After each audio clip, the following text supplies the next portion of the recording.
है कि मोदी जी जो भारत के प्रधानमंत्री हैं, श्री नरेंद्र भाई मोदी, जो कल राजस्थान में आ रहे हैं, क्योंकि हमारी सरकार का, भाजपा की सरकार का 1 साल पूर्ण होने की खुशी के अंदर और उसकी प्रसन्नता के लिए कल का ये कार्यक्रम रखा गया है।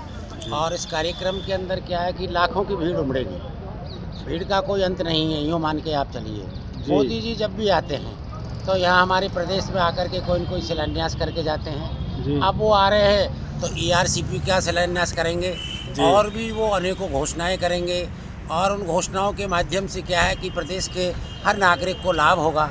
और मोदी जी ने जो अपना चमत्कार जो दिखाया है और अपना जो उनका चमत्कार है उसको पूरा विश्व मान रहा है।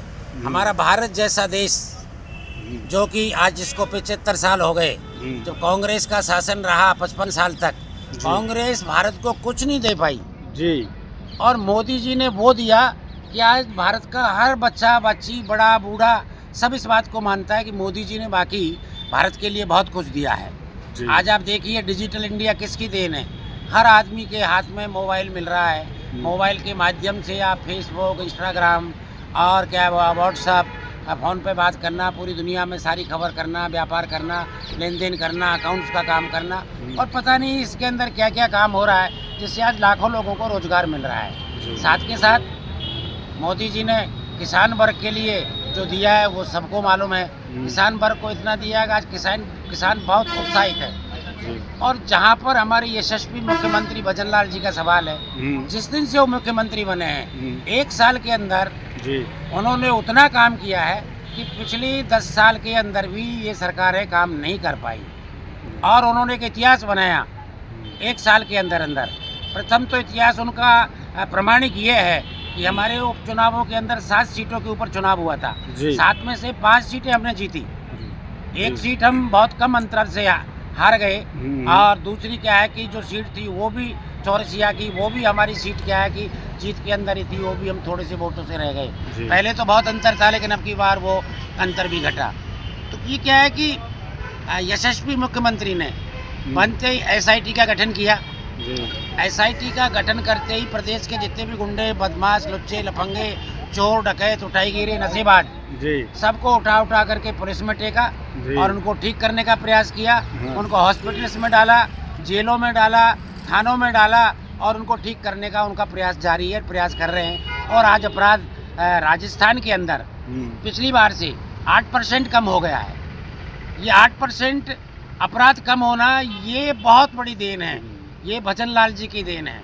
आप देखिए कि उन्होंने प्रॉमिस किया था भजन लाल जी ने कि मैं जो पेपर लीक की जो माफिया हैं इन सब की इंक्वायरी करवाऊंगा और इन सबको पकड़ करके और मैं इन सबको अंदर भिजवाऊंगा। और जो युवाओं के साथ में ये धोखाधड़ी हुई है, इस धोखाधड़ी का बदला लेकर के और युवाओं के लिए मैं न्याय कराऊंगा और न्याय करूंगा और पेपर लीक में होने नहीं दूंगा। और हर युवा के लिए हम रोजगार प्रदान करेंगे। आज भी उन्होंने रोजगार के रोज़ कुछ न कुछ रोजगार के मामले में वो बोलते ही रहते हैं। अभी कभी उन्होंने तय किया है कि मुझे 1 लाख नौकरियां अभी देनी है। ये बहुत बड़ी बात है। माननीय मुख्यमंत्री जी भजन लाल जी का कहना ही क्या है, साथ में नरेंद्र जी मोदी का भी क्या, ये हमारे प्रदेश और देश के एक ऐसे दोनों हीरो पैदा हुए हैं कि इन्होंने देश की स्थिति ही चेंज कर दी। अंबिका प्रकाश पाठक, सह संयोजक, भाजपा राष्ट्रीय महासंपर्क अभियान राजस्थान। मोदी जी यहाँ पधार रहे हैं, इसके बारे में आप क्या कहना चाहोगे और क्या कार्यक्रम रहेगा, कितनी जनसंख्या यहाँ पर आएगी, ये आप थोड़ा बताएं।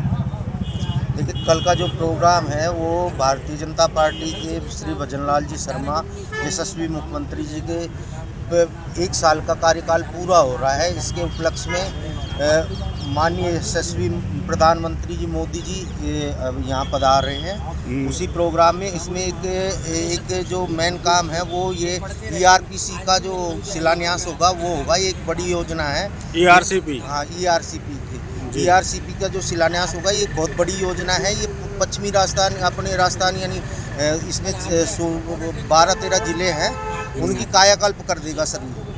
और इससे क्या है कि जो यहाँ पे जो वाटर लेवल बहुत नीचे पहुँच गया है उस पर भी थोड़ा सुधार होगा, क्योंकि इसमें कई बांध बनेंगे जिसमें पानी स्टोरेज होगा और यानी काफ़ी अच्छा यहाँ के किसान के लिए बहुत अच्छा होने तो वाला जो है। मोदी जी का कार्यक्रम है इसमें कितनी जनसंख्या आने का वो है कुछ अनुमान के टारगेट? हिसाब से कम 5 लाख से ऊपर भीड़ आएगी, अच्छा, क्योंकि मोदी जी को लोग दिल से चाहते हैं। हर आदमी मोदी जी को देखना चाहता है, उनसे मिलना चाहता है, उनका भाषण सुनना चाहता है। इसलिए जो भी जहाँ से अपने व्यवस्था के हिसाब से हर आदमी आएगा और उसके लिए प्रशासन ने पूरी तैयारी की है।